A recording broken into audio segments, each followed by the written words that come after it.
I'd like to be more consistently here, you know.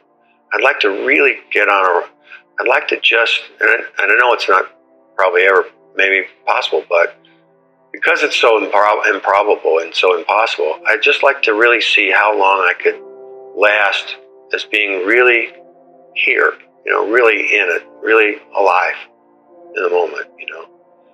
And you see people, I like to live to be old, you know, so I think I have a chance. That'd be my only chance. I'd like to just be more here all the time, and I'd like to see what I could get done, what I could do if I really didn't cloud myself with automatic, you know, if I were able to not get distracted, to not change channels in my mind and body, you know. So I were just, you know, on my own channel, you know. I was just really here and always with you, you know. That you could look at me and go, okay, he's there, you know.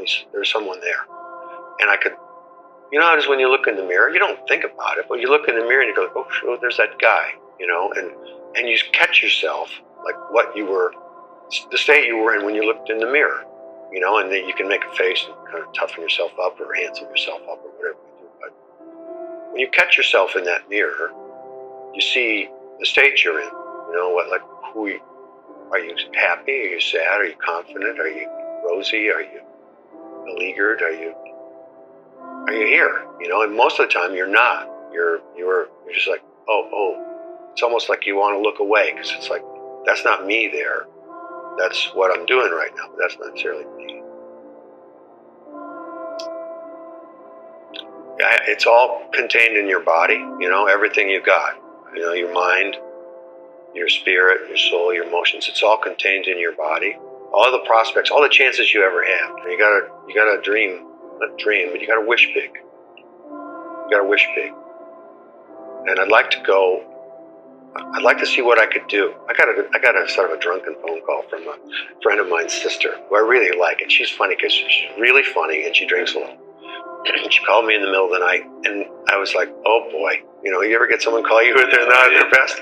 Yes. But she was so charming and she was so lovely, and she just kept saying, you have no idea how much you could do, Bill.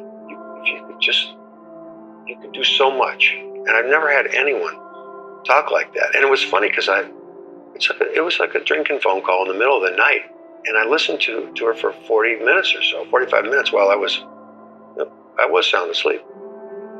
But it was really like it came from the other side. You know, it felt like it. It was sort of like a, you know, a voice that was sort of intoxicated, or like a, you know, one of the you know, the visionaries, you know, a visionary speaking to you in the night, coming on into your dream.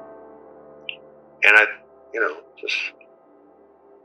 I hope to remember that kind of thing. You just try to remember those things, that encouragement, you know. Well, it resonated, it rang a bell inside of me, a bell that rings a lot that says, remember, Bill, come back, you know, remember. This is your life. This is the only one you got. As we always say to my one brother, this is not a dress rehearsal. This is your life. Yes. This is not a dress rehearsal. This is your life, you know.